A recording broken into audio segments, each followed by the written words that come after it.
Hello and welcome to this COVID-19 online educational program.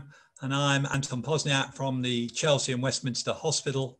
And it's a great pleasure to invite you all to this program today, which is really exciting. We got a fantastic agenda. So I'd first of all like to talk to you about the program directors who have put this together for you. Charles Boucher from the Erasmus Medical Center, Dan Karitsis from Harvard Medical School, and Jonathan Shapiro from the Sheba Medical Center, and myself from London. So the agenda. First of all, before I get there, just to remind you, the program's been accredited by the European Accrediting Council for getting CME, so please make sure that you gather that credit if you're in Europe. So we've got a great agenda. We're going to start off with COVID-19 in pregnancy and possible mother-to-child SARS-CoV-2 transmission by Lynn Moffinson. We're then going to talk about the long-term effects of COVID-19 by Christina Mussini. And then Dan Karitsis, who's a regular on the program, is going to talk to us about something very exciting, which is antibody therapies for COVID-19. So learning objectives today is to understand the clinical implications of COVID-19 on pregnancy and on pregnancy outcome and the potential for mother-to-child SARS-CoV-2 transmission. We're going to recognize and comprehend prolonged and persistent symptoms observed in COVID-19 patients. And of course, as the epidemic's been going on for many months now, we're seeing more and more of this. And we're going to reflect on monoclonal antibody-based approach for the prevention and the treatment of COVID-19. So to you all, could you please help us to improve the program by completing the webinar survey, which will come up on your screen after the webinar. I'd like to acknowledge that the program's brought to us by Gilead, MSD and Janssen, but they've provided some funding, but have had no part in this program construction. And also a special thanks to the following organizations you can see on the slide. So now we're going into our first talk, COVID-19 in pregnancy and possible mother-to-child SARS-CoV-2 transmission by Lynn Moffinson. Now, Dr. Moffinson is a career pediatric ID specialist whose interest throughout her career has been in the prevention and treatment of pediatric and maternal HIV infection. She spent 26 years at the NIH leading key trials, and now she's a senior HIV technical advisor to the Elizabeth Glaser Pediatric AIDS Foundation research program. Lynn, over to you for your lecture. I'd like to thank the organizers for inviting me to speak with you today.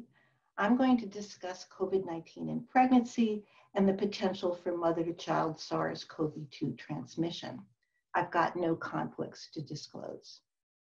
So I want to start by noting that data continue to be preliminary, some poor quality, change almost daily, and hence conclusions may change as more data are accrued. So first, let's address susceptibility in pregnancy. This is difficult to answer as most population studies do not provide pregnancy status for women. While initial data from the CDC did not suggest higher prevalence in pregnancy, some more recent data is of concern. In a study of universal pre-procedure SARS-CoV-2 PCR testing before all surgeries or deliveries in a St. Louis hospital, positivity rates were over 4 times higher among 532 OB compared to 5,011 surgical patients, 4.7 versus 0.3%. CDC reported that 9% of over 91,000 reproductive aged women with proven SARS-CoV-2 in the US were pregnant, which is higher than the 5% rate of pregnancy in reproductive aged women in the US. And data are currently insufficient to draw conclusions regarding pregnancy status and susceptibility to SARS-CoV-2. These are infection prevalence data on SARS-CoV-2 PCR from a systematic review of 26 studies, including over 11,000 hospitalized pregnant women. In studies with universal screening of all pregnant women, infection prevalence was 7%, and as might be expected, infection prevalence was higher, 18%, with symptom-based screening. Overall, there was a 10% prevalence of SARS-CoV-2 infection in hospitalized pregnant women in these pandemic locations, and all of the highest prevalence studies except one were from the US. This study looks at the prevalence of SARS-CoV-2 antibody among 372 pregnant women in the first trimester, 502 in the third trimester, at 3 hospitals in Barcelona, Spain. 125, 14% had antibody, indicating past infection. Seroprevalence was similar in pregnant women in the first and third trimester, 15 and 14%. However, symptomatic infection and hospitalization were significantly more frequent in infected women in the third trimester. If you look at the figure, asymptomatic infection in purple was seen in 70% of first trimester versus 52% of third trimester women, mild infection in green in 30% of first and 44% of third trimester, and pneumonia in orange was observed only in third trimester women. Consistent with this are data from a national population-based surveillance study in the United Kingdom involving over 194 maternity centers where testing was symptom-based. This slide shows you the gestational age at symptom onset among 427 pregnant women hospitalized with COVID-19. The majority of women, 73%, presented in the third trimester, and only 19% presented in the first or second trimester. 7% didn't have symptoms until labor or immediately postpartum, and 161 women, mostly the first and second trimester, were still pregnant after recovery. Studies in the UK and the US show a disproportionate rate of SARS-CoV-2 infection among pregnant women of color. In a study of universal RT-PCR testing at delivery in Chicago, compared to those with the negative PCR, positivity was more likely in Black and Latino women. In a study looking at SARS-CoV-2 IgM/IgG antibody positivity in over 1,200 pregnant women delivering in Philadelphia, there were higher rates of seropositivity in Hispanic and Black women, 10%, than white women, 2%. Finally, in a national cohort of 427 pregnant women admitted to the hospital with SARS-CoV-2 in the UK, 56% were Black or ethnic minorities. This disproportionate representation is due to sociodemographic data rather than racial features, and these are data from a cross-sectional evaluation of 434 pregnant women in New York City that were identified through universal screening, with 18% being positive. Linking testing results to demographic data, the probability of a positive result on the y-axis was significantly associated with lower median household income, higher unemployment rate, higher number of residents per residential unit, and having more than one person per room. So do symptoms differ in pregnant and non-pregnant women with COVID-19? And these are data from the CDC on over 8,200 pregnant and 83,000 non-pregnant women of reproductive age with lab-proven COVID-19.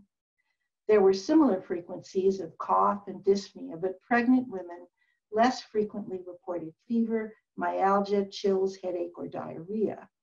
A caveat here is that while pregnant women in labor may not present with fever, postpartum fever may be seen.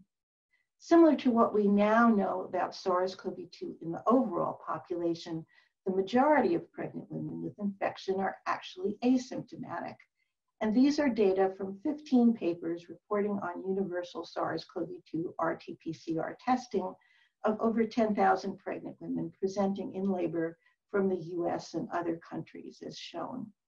Overall, 348 or 3.4% had positive tests, and of these, 230, 66% were asymptomatic in purple, while 34% were symptomatic, shown in yellow. Risk factors for hospitalization were examined in the UK population-based surveillance study. 427 pregnant women, 5% had confirmed infection, and you can see the incidence of hospitalization was significantly higher in pregnant women of Black race, older age, and higher BMI. Early data from systematic reviews in the CDC suggested that pregnant women had a similar disease course to non-pregnant adults. However, are all non-pregnant adults the correct comparison group? And we know that there's a significant relation of age with disease severity. And these data show that there are significantly lower rates of hospitalization, ICU admission, and mortality among the reproductive age group 20 to 44 years. And more recent studies have shown increased rates of hospitalization, ICU admission, and mechanical ventilation, but not mortality among pregnant women compared to age-matched non-pregnant controls. And these are data from the US. Compared to non-pregnant women with COVID-19, pregnant women had a 5.4-fold increased risk of hospitalization, 1.5-fold increased risk of ICU admission, and 1.7-fold increased risk of mechanical ventilation, but no increase in mortality. Older age was a risk factor for severity, with women aged 35 to 44 having the highest rates of these outcomes. Similar data were reported in a systematic review of 77 patients, including over 13,000 pregnant and over 83,000 non-pregnant women of reproductive age hospitalized with COVID-19. And here you see a 1.6-fold increase in ICU admission, 1.9-fold increase in mechanical ventilation, very similar to the CDC data. And again, no difference in mortality. And again, older age, high body mass, and pre-existing comorbidity were risk factors for severity in pregnancy. So is pregnancy outcome modified by COVID-19? The population-based surveillance study in the United Kingdom compared 427 women with confirmed COVID with a control cohort from a prior study of seasonal influenza in pregnancy in 2017 to 2018. Pregnancy loss or stillbirth were slightly but not significantly higher among pregnant women with COVID-19 than the controls. More women with COVID-19 had cesarean delivery, 60 versus 29%. And in 51%, this was due to maternal disease or fetal compromise. And more women had preterm delivery, 26 versus 8% without COVID-19. The majority of these were at more than 32 weeks gestational age. And again, most preterm deliveries were iatrogenic due to maternal disease severity and fetal compromise. Infant outcome was reported for 265 live-born infants in the study. 25% were admitted to the NICU compared to 5% of non-COVID-19 births. However, the vast majority of these admissions, 75%, were due to complications of prematurity. And there were 2 neonatal deaths. Both of them were due to prematurity and not directly related to COVID-19. So I'm going to spend the remainder of my time discussing the feasibility and limited data on potential mother-to-child transmission. So in utero infection requires that the placenta be able to reach and cross the placenta and to infect the fetus. However, SARS-CoV-2 viremia appears rare. In 8 studies, only 4% of samples had a positive PCR, and there was an increased likelihood of viremia with more severe disease. Both ACE2 and TMPRSS2 are found in the placenta, late gestation more than early, but co-expression may be minimal, although other cell surface protease inhibitors could substitute for TMPRSS2. And both of these receptors are found in the fetal lung, heart, and liver. Finally, placental disruption that could allow viral passage without placental infection may be possible due to SARS-CoV-2 related coagulopathy. And in one study, 10 of 20 placentas showed some evidence of vascular malperfusion or fetal vascular thrombosis. Does finding virus by PCR in the placenta always indicate infection of the fetus? So let's look at HIV. CD4 receptor is found in the placenta and the fetus, and we know that HIV can infect placental cells. However, the presence of HIV antigen in the placenta does not always correlate with infection of the infant. and this shows two studies. Non-teen placentas were positive for HIV by PCR, but only 5 had infected infants. And of the 48 placentas negative for HIV by PCR, 5 had infected infants. Thus, for HIV, definition of infant infection requires a confirmed positive PCR on infant blood samples. Various viruses have been detected by PCR in amniotic fluid of low-risk pregnancies without evidence of fetal disease.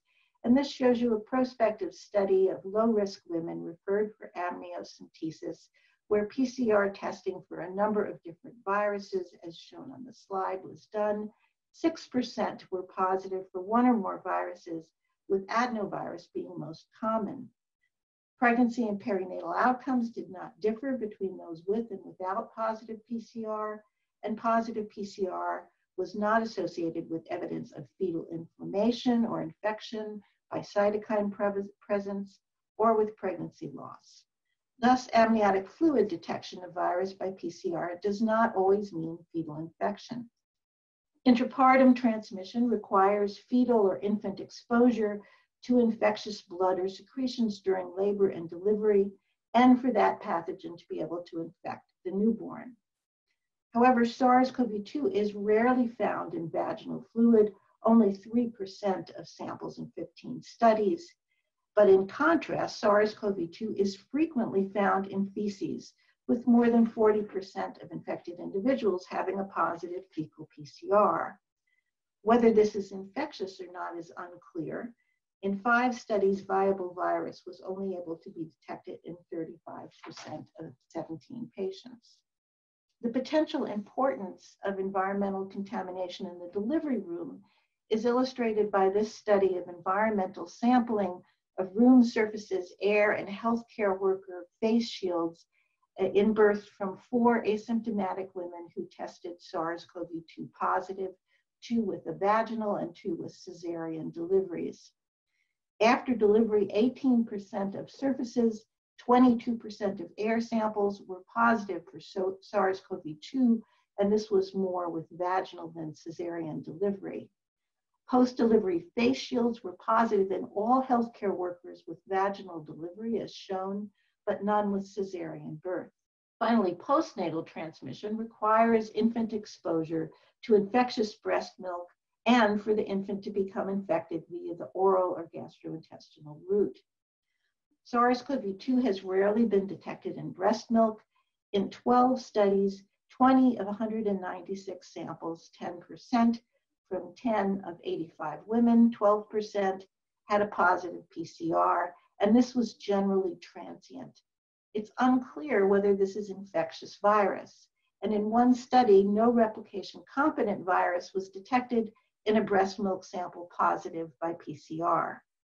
There are 2 cases of infants who were fed PCR positive breast milk who were uninfected, and 2 cases where the infant became infected during breastfeeding, but the mother was infected postpartum, so horizontal transmission cannot be excluded. There's been no documentation of SARS-CoV-2 infection via the oral route in anyone to date. And SARS-CoV-2 specific IgG, M, and A antibody have been detected in breast milk in several studies. However, whether this is protective is unknown. Now, there are 2 published proposed definitions for perinatal SARS-CoV-2 transmission.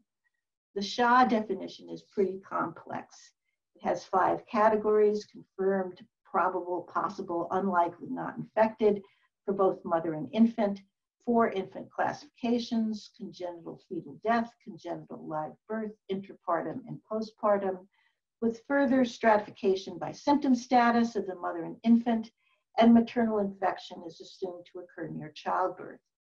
The Bloomberg definition is more simplified, requiring maternal infection within 14 days to 2 days after birth, and the infant is either infected or not. Symptoms are not part of the classification, but persistence is important. They have 3 classifications: in utero, intrapartum, early postnatal combined, because it's hard to differentiate, and transient superficial infection, where the virus may be transiently detected up to 24 hours after birth in an infant without persistent detection that indicates actual infection. And the WHO is having an expert committee meet to better define criteria to define classification of timing of infant infection. The University of Birmingham Living Systematic Review evaluated 87 papers published through May 28th, including 869 exposed infants, 52 or 6% had suspect infection, 49 due to positive respiratory secretions, and 3 with SARS-CoV IgM and neonatal blood. However, there are major issues with most of these reports, including the timing of maternal test, not specifying sample type, time of infant testing, and lack of confirmatory placenta amniotic fluid and serologic testing. So I'll go through these data. Of 52 positive infants, 13 or 25% were born to a mother diagnosed postpartum, so it's likely that this was horizontal transmission given maternal contact. Of the remaining 39, 7 had vaginal delivery, which could result in infant contamination or in intrapartum transmission. If we look at the timing of specimen collection, 29 infants had their first test at age greater than 24 hours. So you can't rule out intrapartum or horizontal transmission. 20 had their first test at age less than 24 hours. 10 were negative on the first test and positive only later. And 10 were positive on the first test, but had no repeat test in 9. If we look at the 8 who had their first test at the most optimal time, less than 12 hours, 3 had vaginal delivery. There was no testing of neonatal blood, amniotic fluid, or placenta. One of the children was actually IgM negative. And in the one that had a repeat test, it was negative at 36 hours, and none of these infants had symptoms. In the 3 infants with IgM antibodies, all respiratory PCR tests of the infant were negative, and none had symptoms. If we look at detection in other tissue samples, there were 6 positive placentas reported, 1 in a second trimester miscarriage with PCR negative amniotic fluid, cord blood, and fetal tissue. And in the remaining cases, all infant respiratory tests were negative and none had symptoms. 1 possible case with positive amniotic fluid was reported. The infant had fever, but it resolved on antibiotics. Vaginal fluid and cord blood were negative, and no placental or IgM testing was done. The infant birth respiratory sample was negative, but then was positive at 24 hours. And 1 possible case with a positive cord blood and placenta was reported, but the infant had no symptoms and had multiple repeated negative respiratory PCR tests. So what does this tell us about SARS-CoV-2 perinatal transmission? Well, most studies have not obtained appropriate specimens at appropriate times or confirmed persistence or immune response to the virus if it was present. And virologic data consistent with in utero infection was found in only 2 of the possible 52 cases in the analysis, but both were asymptomatic infants with negative respiratory samples. Since this analysis was done, we have 1 case of what I believe is true in utero infection. And this was a mother with severe illness with a positive PCR, not just in the NP swab, but also in blood and vaginal fluid. Amniotic fluid from an emergency C-section and placenta were positive by PCR, and the placenta showed signs of malperfusion. The preterm infant needed resuscitation and had blood and bronchoalveolar fluid that was positive, as well as repeated positive respiratory and rectal swabs.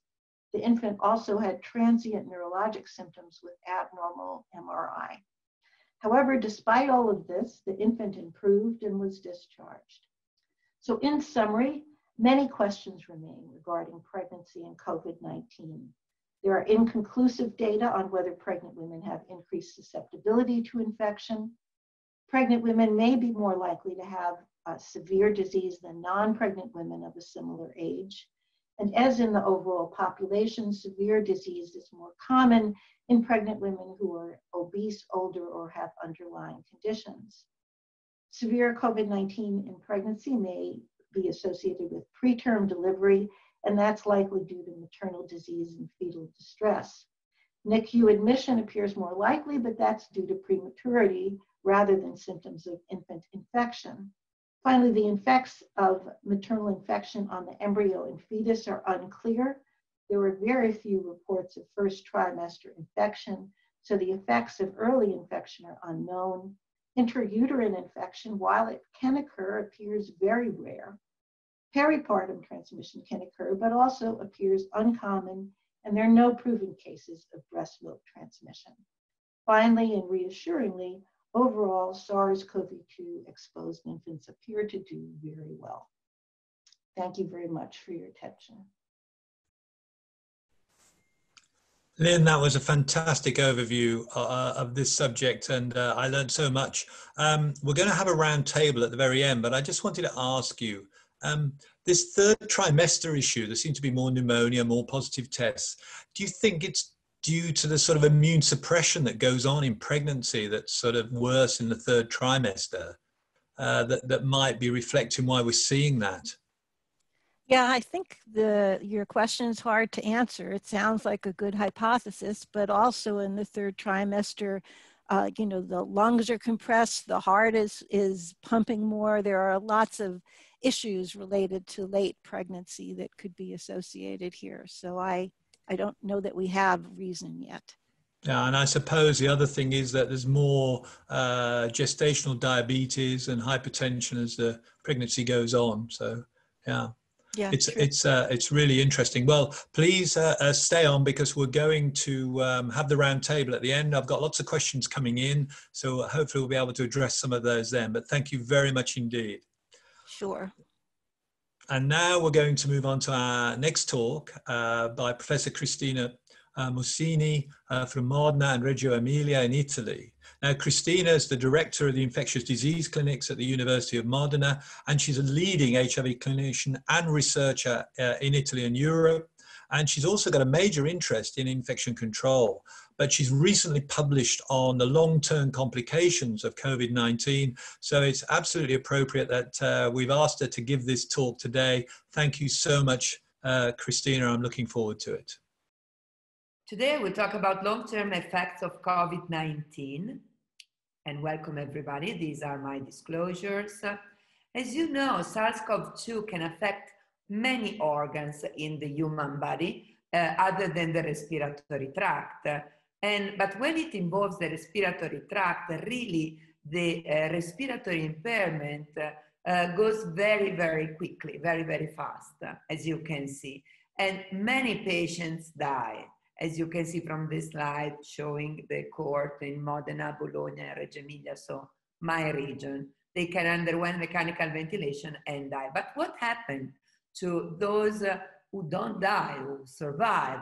So soon after the discharge, we see that there is an important impairment of the everyday living activity. This is a very simple test that has been performed in Veruno, that is an hospital in Italy, recently published on the Blue Journal, showing that if we do a simple test, that is the 1 minute chair stance, so which is not so difficult, you know, but you see the difference between a entry and a discharge. Really, the patient are much more fragile, and they are really compromised by the hospital stay, independently if they have been in ICU or not.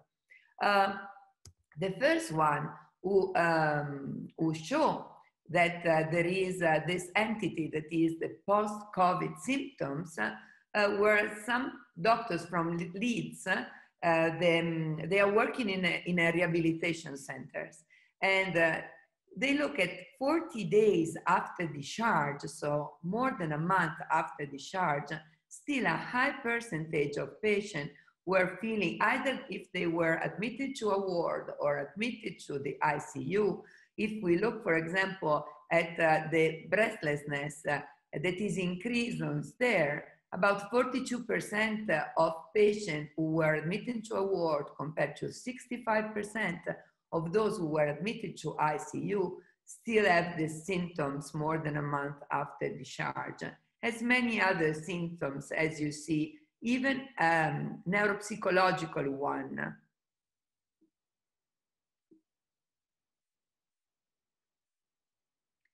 And this is just another graphic representation of these symptoms. You see that fatigue is really the symptoms that is most complained by our patient. And this is really very high, either in those with a less severe disease than those with a more severe disease. While breathlessness is more important in those who were admitted to ICU. It's very important to see the post-traumatic syndrome. You see that is much higher in those admitted, undergoing intubation, like anxiety and depression, concentration problem. Patients really say that they are not the same anymore. These data were also confirmed in a longer follow-up. So before it was 48 days, now we are talking about a median of 110 days, so more than 3 months after discharge.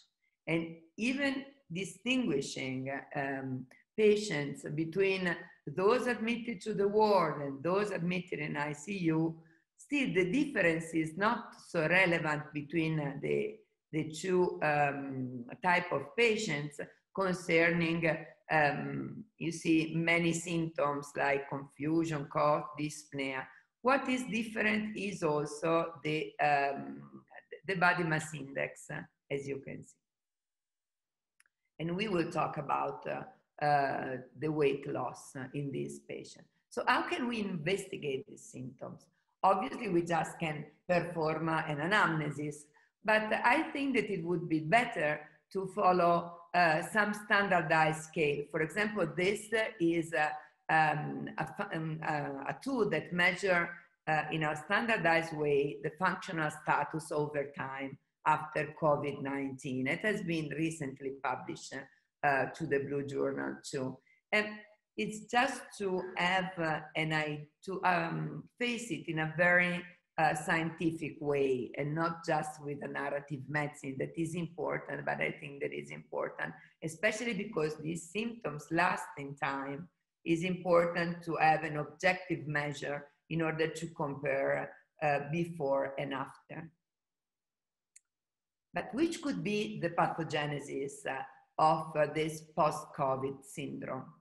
It has been hypothesized by this group in France that, these patients that come to our attention with a miscellanea of symptoms that could range of, myalgias, intense fatigue, sensation of fever, shortness of breath, chest tightness, tachycardia, headache, and anxiety. These symptoms could be related to a post-infectious inflammatory syndrome. That is what happened, for example, in La Réunion, that is an island belonging to France, after the chikungunya outbreak. What these authors said is that actually there is not a real treatment, but if the symptoms will last for more than 3 months, it would be important to investigate deeply if there are, so asking other specialists, including a psychologist, a pneumologist, a neurologist, and a specialist in physical medicine and rehabilitation, seeking for some treatment of the specific treatment, of the specific symptoms. Other authors, just answering to this research letters, to this commentary, say that actually, and they come from the US, they say that there are some treatment for these symptoms. And these symptoms is that you could add fluid and salt loading, you could have graduated exercise therapy starting in a reclined position and targeted pharmacologic treatment for symptomatic improvement. So we can do something. Obviously, I'm an infectious disease specialist, and it's not only on us, but we have to ask other specialists how to face the post-COVID syndrome. For example, these doctors are from Iran, and this is a case report, but in a disease that is so new, even case reports are important. And while we are not traveling, so we don't have the same opportunity to exchange opinion with other colleagues, it's important to search in the literature also what has been done in patients who have the same symptoms as those that we are seeing. And in this case, it was a patient with a persistent to glucocorticoid spray and who didn't really respond to oral glucocorticoids. So which is the Modena experience? I want to show with you some original data. And our experience, started with the metabolic clinic that was, started by Giovanni Guaraldi in our clinic on looking for long-term consequences of HIV. So it's a multidisciplinary approach. So we have declined the same approach also to COVID-19. So, and Giovanni is the one who is in charge of this post-COVID ambulatory. So we start with an ID physician and we do, the blood test, obviously. We recommend the vaccination and we, do the first evaluation of the patient, but then the patient undergoes also the pneumologist evaluation with just to understand how is the respiratory function. The cardiologist, if he was, for example, one who didn't have a respiratory impairment, but had myocarditis, for example. And then if it's the problem of multiple thrombosis should be faced by an hematologist. We have the psychologist and the psychiatrist for the post-traumatic syndrome, for anxiety, the physiotherapist for rehabilitation, and the radiologist in case there is the impairment of the respiratory function in order to see what's happening in the lung. These are the data of our patient. I was telling before about the weight loss. I think that the weight loss was very, very relevant. If you see at discharge, a patient almost lost 10 kilograms compared to the admission. During the post-COVID visit, they have already recovered part of the weight that they lost. But for example, we have seen a patient this week who lost 25 kilograms. I said that, so this is very important for them. But, many of our patients developed COVID with COVID-19 when they were obese, so losing 25 kilograms maybe is good. But there are some who were not so overweight and a weight loss could really make them more fragile. I said that there is this post-traumatic syndrome, and actually almost 30% of our patients, they have insomnia as they have physical and cognitive alteration in 17% of the patients. They are really more fragile because almost 13% they say that they have an hearing loss, 20% loss of vision, while symptoms as ageusia or anosmia could persist, as we have seen for a long period of time. Our patients were seen about 3 months after the discharge, and we are talking about 183 patients until today. So the skin dryness is something that they complain, but you see, and the cough is persisting in about 13% of the patient. But when we go to the breath alteration, really a few of them have breath alteration. You see that if we go to moderate or quite intense, we are like 5% of them, while the vast majority do not have any alteration or very, very mild alteration. And only 11% still have, after 3 months, a 6-minute walking test positive as only 5% of the patient have below 24% of in ambient air saturation, or very, very small alteration of the hemogas analysis. But what's happened to the lung? We were very afraid at the beginning. You know, we thought that we would have seen a lot of like frail lung, because this is a patient who had H1N1, and then he had also COVID-19. But at the end, the lung really clean in both infections. But this is not always the case.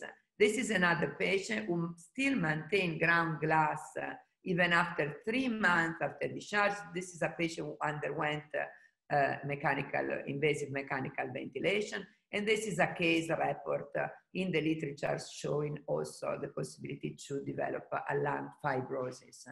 So we have still many questions that are open. For example, some treatment which have shown to have an impact on prognosis. These are our data on Lancet Rheumatology, on tocilizumab, for example. Do they have, or steroids, do they have an impact on the lung impairment and on the post-COVID-19 syndrome? We don't know. We really have to put together the numbers in order to understand this. So in conclusion, COVID-19 is a new disease, and it will take time to understand the variety of post-discharge symptoms, their pathogenesis and duration. Fortunately, respiratory consequences seem to be rare, but many patients are far from complete recovery even after several months. I want to thank for this slide and for the analysis Giovanni Guaraldi, who is in charge of the ambulatory, Professor Alessandro Cozzilepri for the analysis, and Dr. Menotti and Milic for helping me with the slides. Thank you very much for your attention. Christina, thank you very much for that. It's fascinating that we're going to start picking up the pieces from people who've been discharged, maybe from the first wave, and trying to manage them. What I'd like to ask you is that if you're in the elderly age group with this, did you see, or is there any data that you actually came out the other end after if you recovered from COVID with more problems than, say, if you went in and you were younger? Is there any age differentiation? And we could ask about ethnicity as well. Are there any data on that? No, unfortunately not. We know that there is a mortality ratio that is favoring, unfortunately, older patients. I mean, older patients are more keen to die. But, and I can tell you, because now I have an outbreak in a long-term care facility, and it's like, you know, this patient maybe should not be even admitted to the hospital because their baseline condition is so severe that it's not the COVID-19, that is just the cherry on the top. So we know this. What we don't know, for example, the second wave after the lockdown, and we had a very severe lockdown in Italy, so that's why we don't have very bad data, but the second wave started really in ethnic minorities. We're all coming from abroad, but we don't have data until today if they had more severe disease. I can tell you that we didn't have any death for now in those who come from abroad. But we will see. We have really to put together the data, because everybody is saying this, is saying that it's about minorities, but we need to put together the data. Yeah, well, it seems like we might have quite a lot of work if even 10% of people who are sick end up with long-term problems. But we're going to talk more about this at the round table, so please stay online. We've got a lot of questions coming in around this topic, and so hopefully we're going to get a very lively discussion at the end. Sure. So thank you, Christina. And I'm now turning to our next talk from Professor Dan Karitsis, who's a professor of medicine at Harvard, and he's chief of the Division of Infectious Disease at the Brigham and Women's Hospital in Boston in the United States. He is an expert on HIV. He's led many key studies in HIV and was the ACTG chair. But in the last, I would say, 8 or 9 months, Dan has also become encyclopedic in his knowledge of therapies for COVID-19, and he's been busily researching COVID-19, and he's now going to address the subject of antibody therapies for this disease. Thank you so much, Dan. Hello, it's a pleasure to be speaking with you again about therapeutics for COVID-19. In today's talk, I'm going to focus on antibody therapies for COVID-19. These are my disclosures. In covering antibody therapy, I'm going to speak first about convalescent plasma and then about monoclonal antibodies. So let's start with the discussion of convalescent plasma. Convalescent COVID-19 plasma, or CCP as it's often abbreviated, is taking plasma from survivors of COVID-19 infection that may contain high titers of neutralizing antibody. These antibodies can then be administered to individuals who are suffering from COVID-19 or potentially as a preventive to protect against the acquisition of COVID-19. This therapy can be given as whole plasma or as purified immunoglobulins, or as we'll get to in the discussion of monoclonal antibodies, individual SARS-CoV-2 specific antibodies themselves.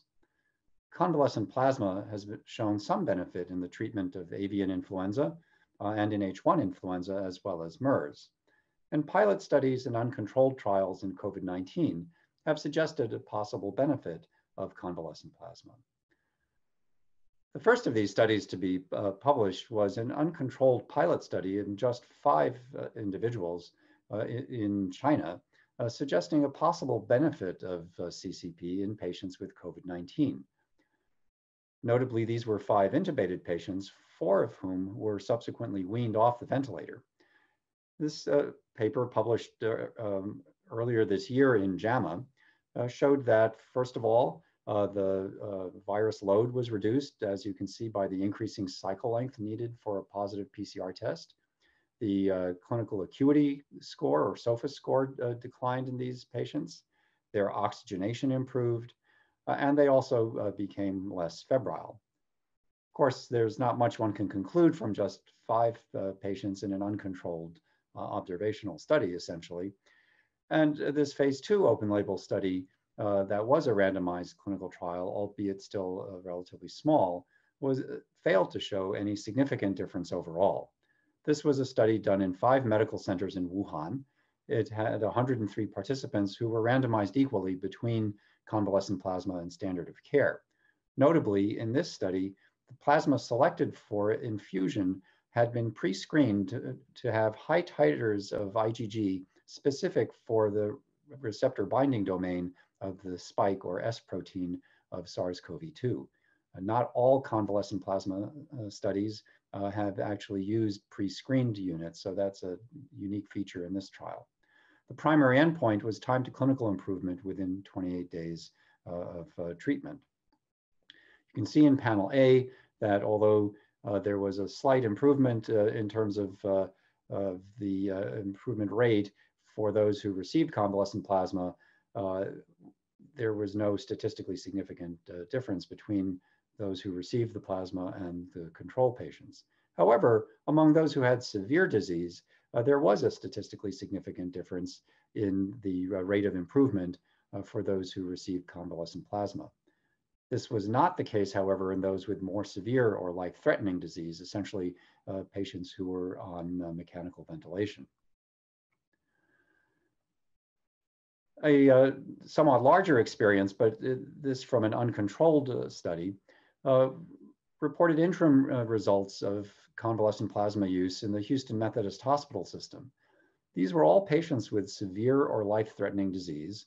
They received 1 or 2 units of CCP, and they were then matched to controls, but not a randomized control group, by propensity score matching. And they went through 2 rounds of matching And that's why these graphs all refer to secondary matched patients. There were 136 patients who had received the therapy and 251 controls. Overall, again, while there seems to be a numerical advantage in terms of survival, with only 3.7% mortality among the transfused versus 7.6% mortality among the control group, this difference did not achieve statistical significance. Similarly, if you look just at those who received convalescent plasma within 72 hours of hospitalization, there was again a numerical difference favoring transfusion of CCP, but that again missed being statistically significant. If you looked at all of the matched patients who were transfused more than 3 days after admission, there was no difference at all. But if you look very specifically at the matched cohort and focused only on those who were transfused within 3 days of admission and received high titer plasma, recall not everybody had a pre-screened plasma, these were retrospectively screened, then you saw that there was a substantial difference, only a 1.2% mortality among the transfused patients and 7% mortality among the matched controls, which just made statistical significance. A much larger experience comes from the expanded access protocol that was being administered by the Mayo Clinic. This was really a nationwide program that made convalescent plasma accessible to providers and patients at centers that were not doing randomized controlled trials with convalescent plasma. This became a much larger program than anybody really envisioned. And this interim report that is still only posted on medRxiv and has not yet been peer reviewed details the experience with more than 35,000 patients who received convalescent plasma, again, unscreened units. More than half of these were patients in the ICU, and more than a quarter of them already intubated when they received convalescent plasma. Overall, and here they're just comparing either results based on time of infusion or titer of the antibody determined retrospectively. The 7-day mortality for those who received convalescent plasma within 3 days of admission was lower than those who received convalescent plasma 4 or more days later. You can see just under 9% versus just under 12%, a roughly 25% improvement in mortality, which was statistically significant.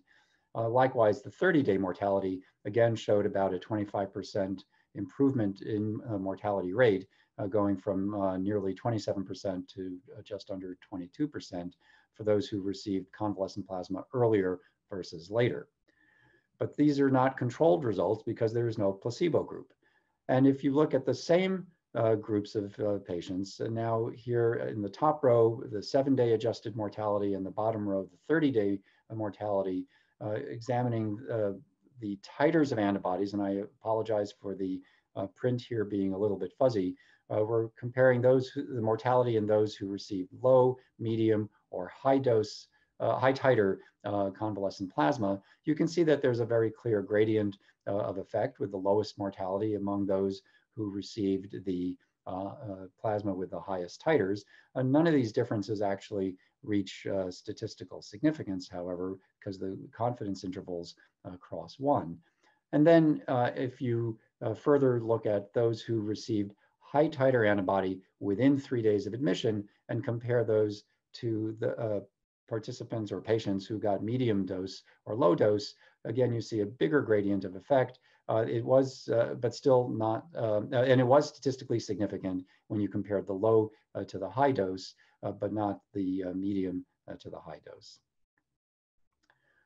Another analysis of this convalescent plasma was done actually by the FDA using data based on neutralizing titers determined by the Broad Institute in Cambridge, Massachusetts. In this analysis, the FDA found no difference in 7-day mortality overall, comparing high versus low titer CCP. But there was a 21% reduction in 7-day mortality among non-intubated patients who received high versus low titer convalescent plasma. And the difference in these two analyses is the first was all comers and the second is limited to those not yet critically ill. And that was a statistically significant difference.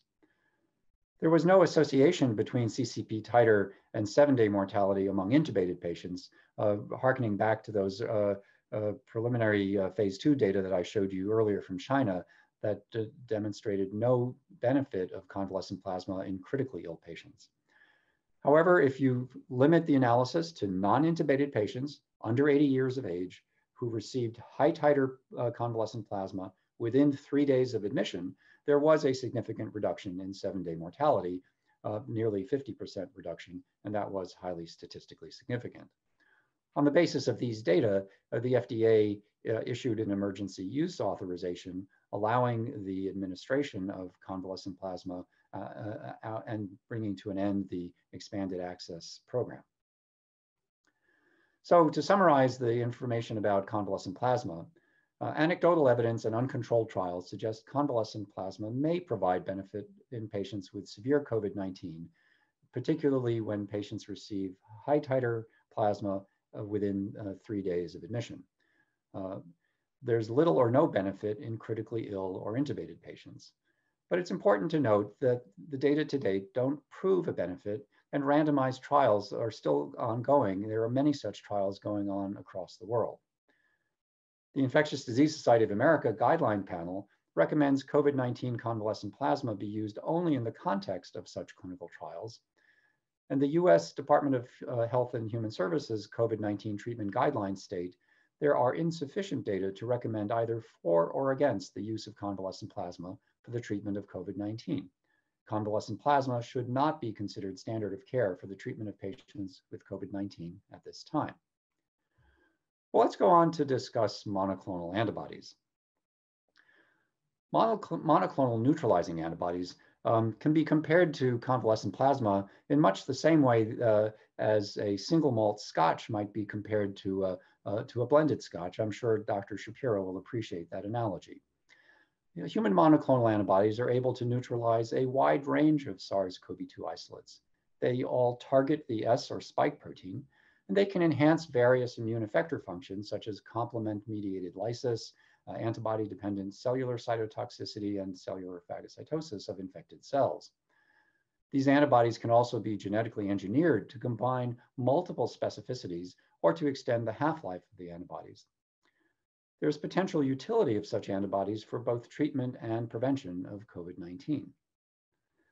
One of the reasons that monoclonal antibodies are now so widely available is that the technology for developing and mass producing antibodies from B cells that respond to any particular antigen has improved enormously over the last 1 to 2 decades.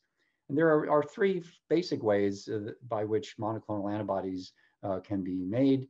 I'll just very briefly summarize these. Essentially, you start with a patient, or in some cases, an animal that is immune to the antigen of interest, here the spike protein, and you purify their B cells. Then you can either immortalize those B cells and screen them by limiting dilution for which cells are making high titer or highly neutralizing antibody, and then clone the gene out of those cells. You can just randomly clone all of the immunoglobulin genes and then express those genes in a phage library and identify which phage clones are actually producing antibodies that bind the protein of interest. Or you can sort the B cells by flow cytometry using the, in this case, the spike protein to capture those cells that bind with high affinity the spike protein, and then clone out those cells and clone out their genes. And from there, you can go on to produce a monoclonal antibody of high specificity. Now, we know in the case of Ebola that monoclonal antibodies were actually highly effective. They had a much lower mortality in a randomized clinical trial, with only 30% mortality in the participants who received either of 2 different monoclonal antibodies compared to mortality in participants who received either remdesivir or the ZMapp synthetic antibody. So there's good hope for thinking that monoclonal antibodies might have an effective role in the treatment of COVID-19.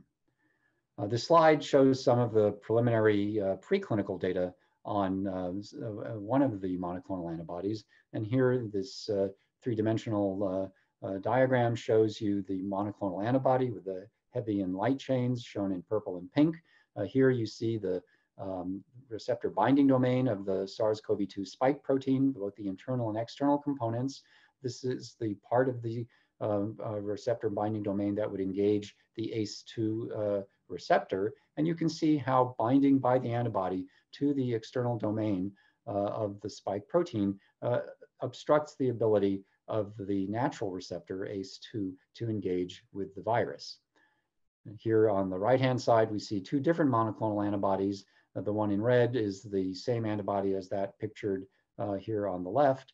And you can see that there are really very high, there's very high activity with EC50s in terms of neutralization of less than 1 microgram per mil. These antibodies are also quite effective in treating or preventing COVID-19 in the rhesus macaque model. Here you can see the control animals are shown in black here. This is a virus titer. Those who received the antibody pre-exposure are shown in red, and those who received the antibody as treatment are shown in blue. And you can see the red prevents infection, the blue leads to a rapid reduction in virus titer, and as compared to what happens with natural infection. And then in the lower panel, you can see these sections of lung, the histopathology for the control, where you see extensive inflammatory cell infiltrate into the alveolar spaces, and in this trichrome stain, extensive fibrosis of the pulmonary interstitial spaces. In fibrosis, there's, I'm sorry, in the pre-exposure animals, there's not complete prevention of lung injury, but it's certainly much improved compared to the controls. And here in the post-exposure, that is the therapeutic application of the antibody, again, you see, although there's still many inflammatory cells, there's much better preservation of normal lung architecture and much less extensive deposition of collagen in the interstitial spaces compared to the controls. So we only have limited data in humans from two sets of monoclonal antibodies so far. The Lilly antibody, LY-CoV555, was studied in the BLAZE-1 trial. This was a placebo-controlled phase 2 study in symptomatic outpatients with COVID-19. 3 different doses were studied: 700 milligrams, 2,800 milligrams, and 7,000 milligrams, or 7 grams, which is a lot of antibody. The change in virus load endpoint at day 11 was met for the middle dose group, but not for the lower or higher dose groups, which is somewhat puzzling and may relate just to the very small numbers in each of these groups. Emergency room visits and hospitalizations occurred in 5 of 300 participants who received the monoclonal antibody versus 9 of 150 placebo recipients, which was numerically better, but not statistically significantly different. There were no study-related drug serious adverse events, and viruses with putative resistance mutations emerged in 8 of the treated and 6 of the placebo participants, so no clear evidence that there was selection of resistance by the antibodies themselves. Additional trials in inpatients, outpatients, and for prophylaxis are currently ongoing. Now, because we know that resistance might emerge, one could ask whether combinations of antibodies might be better than single antibodies. And a combination of 2 antibodies being developed by Regeneron has been studied in rhesus macaques and also now in human preliminary trials.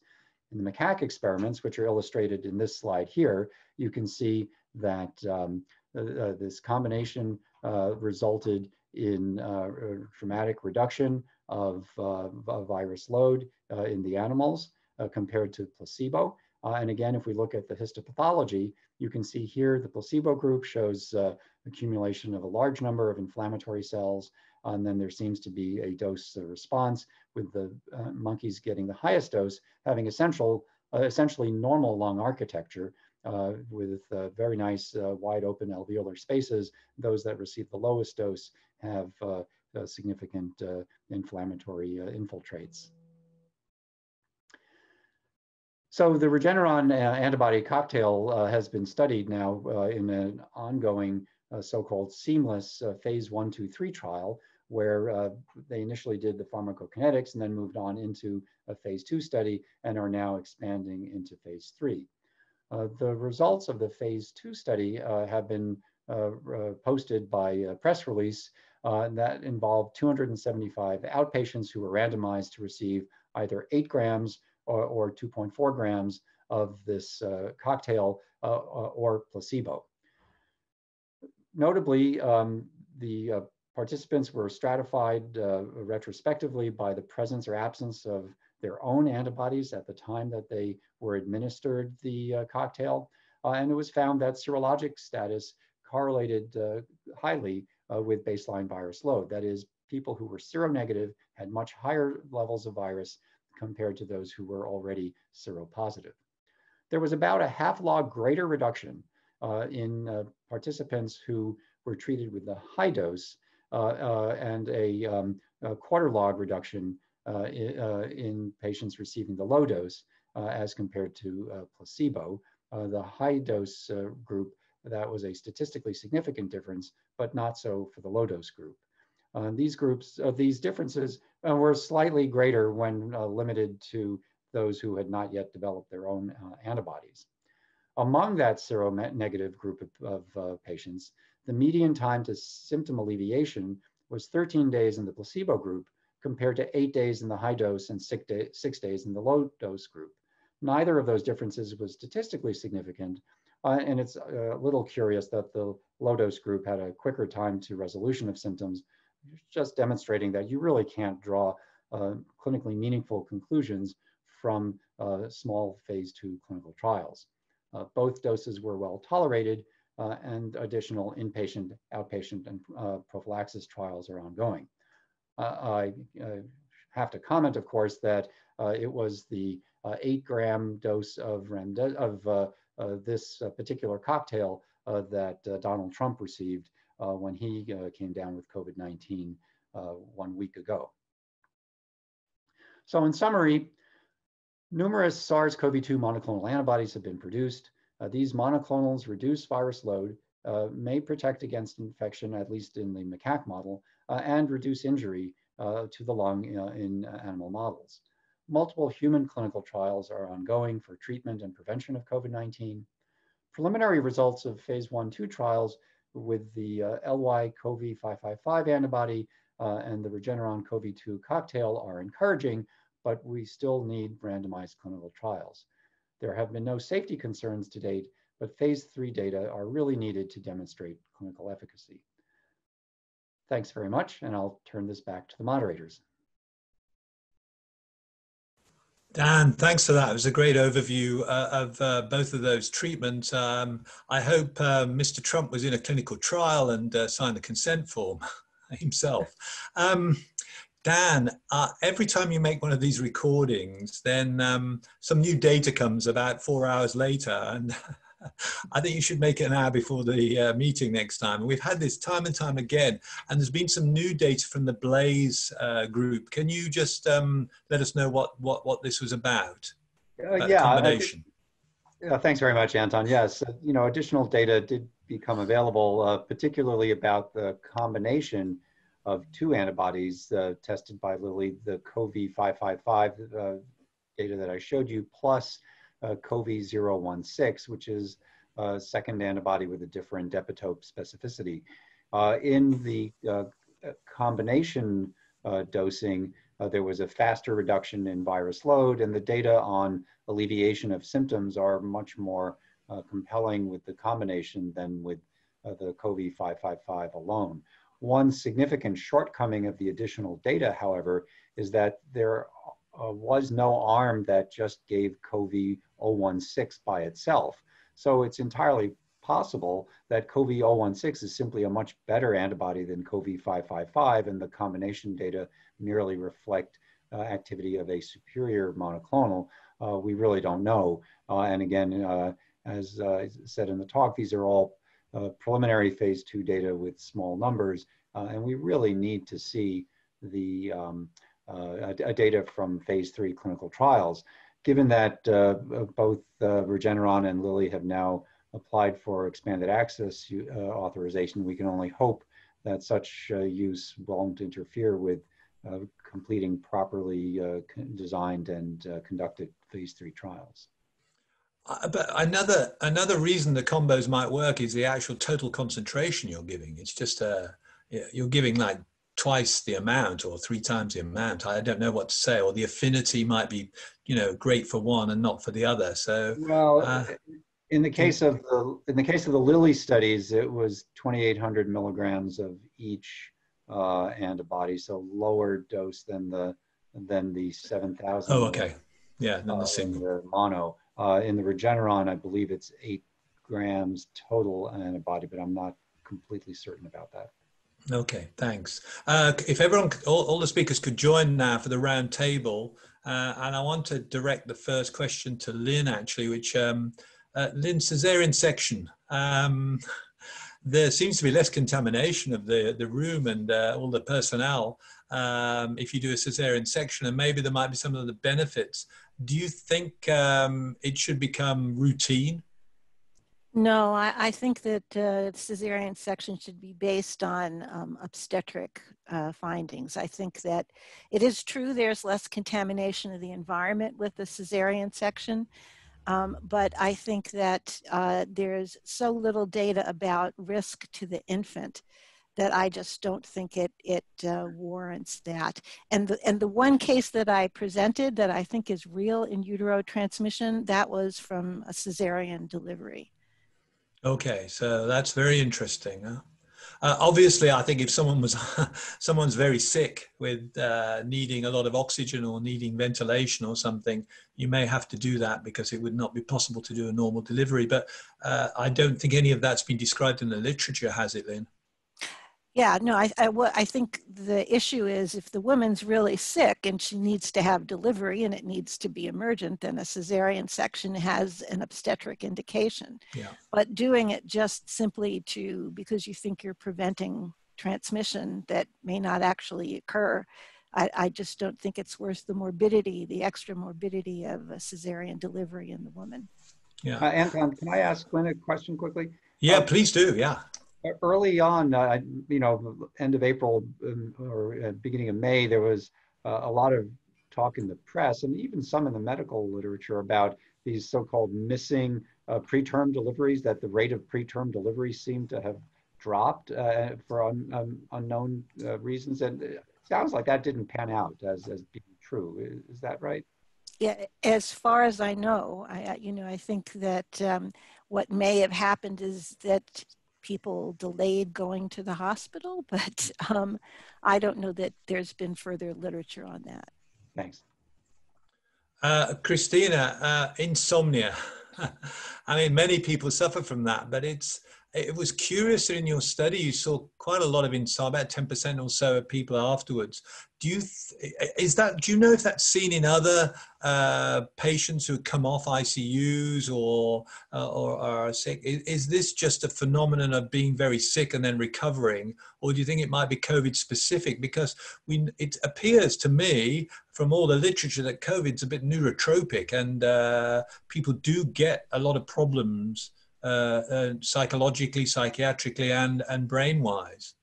Yeah, I tell you this story that the first one who diagnosed this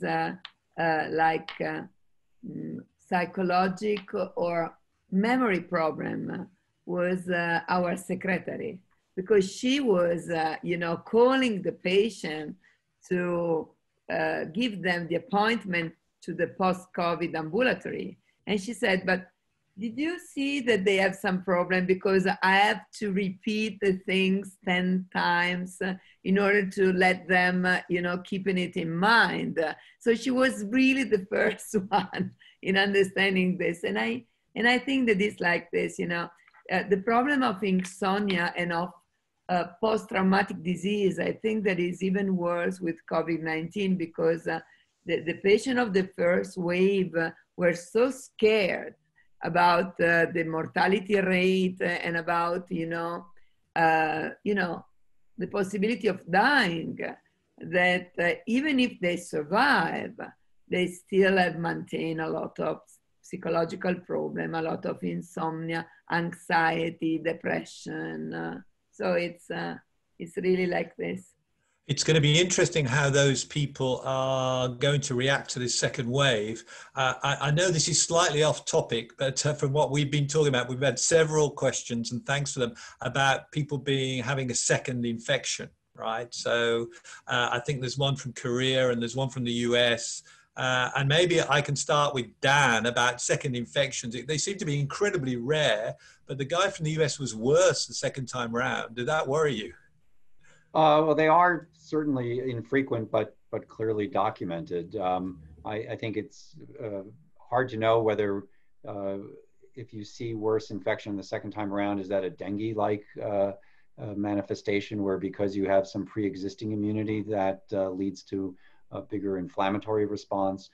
Could it be that there were differences in the viruses? We know in the Hong Kong case, one virus was the Asian strain, and the second virus was the so-called European variant with the D614 substitution. At very early days still, and we'll have to see whether how frequent we can document actual second infections and whether there's any pattern as far as severity. Okay, and Christina, nothing happening in Italy as far as second infections that you know? I have one case in my clinic, but it's it was not severe the first case, and the second she just got infected, so we don't know. But she got the second infection in Spain. Okay. So that's the problem also because we were used to travel, and I think that this second infection just represent another obstacle to restarting traveling. We shouldn't be surprised about second infections because we know that people get reinfected with these endemic coronaviruses all the time, and that's why there's been so much concern about just how long lasting will natural immunity be. Yeah. So Dan, to you, Alex Klein, hi Alex, it's lovely to hear from you, has said, how long couldn't we use these monoclonals singly or in combination for frontline workers and while waiting for a vaccine? How long do they last if you had an infusion in terms of protection? Well, in theory, these antibodies certainly could be used for that purpose, but they have to first of all be proven to prevent infection. So there are phase 2 studies underway in that setting with phase 3 studies planned.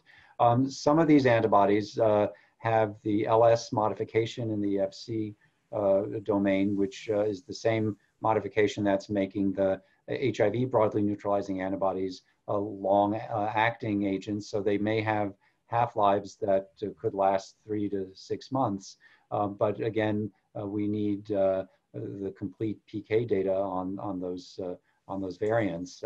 And to be depending on the setting, the universal implementation and adherence to infection control guidelines and use of personal protective equipment can be highly, highly effective at protecting a healthcare workforce, which would make it even harder to prove that these antibodies would have a significant benefit in that setting. Okay, thanks. Lynn, another topic that's come up is a woman with SARS, with COVID-19 infection, has a baby. Do they have to wear a mask all the time? Yeah, so there was an interesting study that was recently published in Lancet from New York, which was a observational study looking at 120 newborns born to 116 mothers. And they allowed the babies to room in with the mothers and breastfeed with the neonates in a closed isolate 6 feet from the mother, except during feeding. The mothers were masked. None of the babies got infected. None of the babies got symptoms, and they tested out to 14 days. So I think, I think if you use appropriate precautions, you would prevent transmission so that mothers can room in with their babies and they can breastfeed.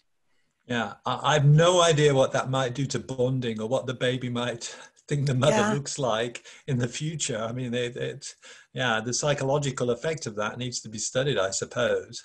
Well, I suppose, hopefully this is a short-lived, that, the women who are symptomatic when they deliver will soon be asymptomatic and infection-free. So it would only be a couple of days. Thanks. Christina, the long-term in your pediatric colleagues, have they mentioned any long-term impact on any of the kids, or maybe Lynn wants to come in on this as well? Because we've seen that post-inflammatory syndrome in children, but that's something different. I just wonder whether anyone's studying the long-term effect of the few children that do get picked up and infected, or even the asymptomatic ones, whether if you follow them through, their development is going to be the same as those that didn't get COVID.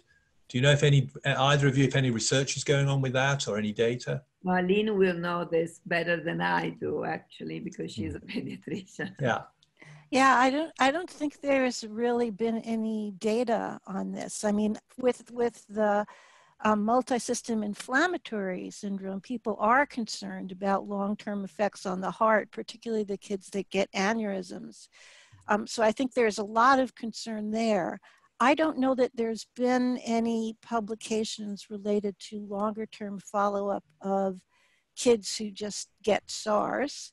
And there has been really no follow-up of women who had first trimester infection, do well, get their baby, what happens to their baby. We're assuming that this is a self-limited infection and the babies aren't affected, but there's no data to show that yet.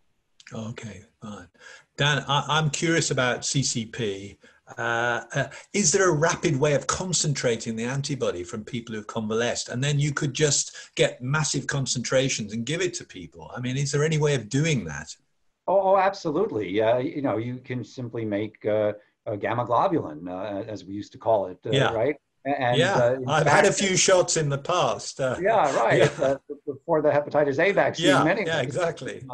That again, you can have hyperimmune globulin, which is a form that certainly can be done.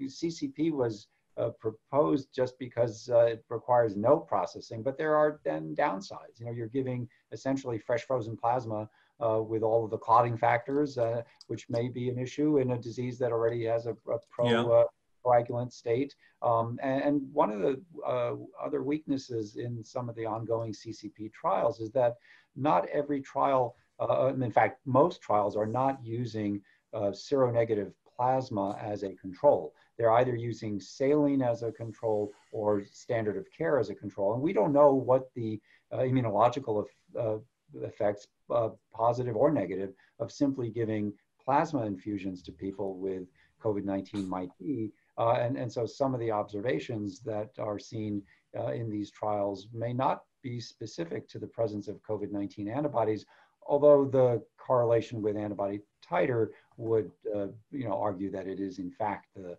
specific antibodies that's playing a role. Yeah, and it appears to me that these therapies are only very useful in the earlier stages of disease. So it's really acting as an antiviral rather than doing anything else. And I'll come on to Christina's work with tocilizumab in a second, but if you present with, late on with sort of inflammatory syndrome, there seems to be no benefit at all that we've seen. Would you agree with that, Dan, or would you debate that? No, I would agree, and I think that for two reasons. One, that antiviral therapy given for respiratory viruses is always best when given earliest, and secondly, the data that are emerging really do suggest that once the patient has developed their own antibodies, that neither CCP nor the monoclonals are having as much of an effect as in the very first few days before any immune response itself has developed. Okay.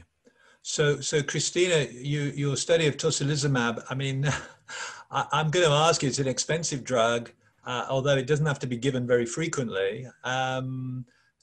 Steroids or tocilizumab, or do you think we need, with the second wave, we could do the study, I suppose? You know, I think that they should be used in two different moments. I think that the standard of care should be dexamethasone, I mean, glucocorticoids, plus remdesivir. But I mean, I think the evidence on remdesivir, despite the FDA, are not so good, I have to say, because the impact of mortality, either of dexamethasone or of remdesivir, none of them could decrease mortality below 20%. So this is something that is, you know, it's hard because it's like, you know, something that we could not overcome. With tocilizumab, is just, we use it only for those who will for sure go to ICU.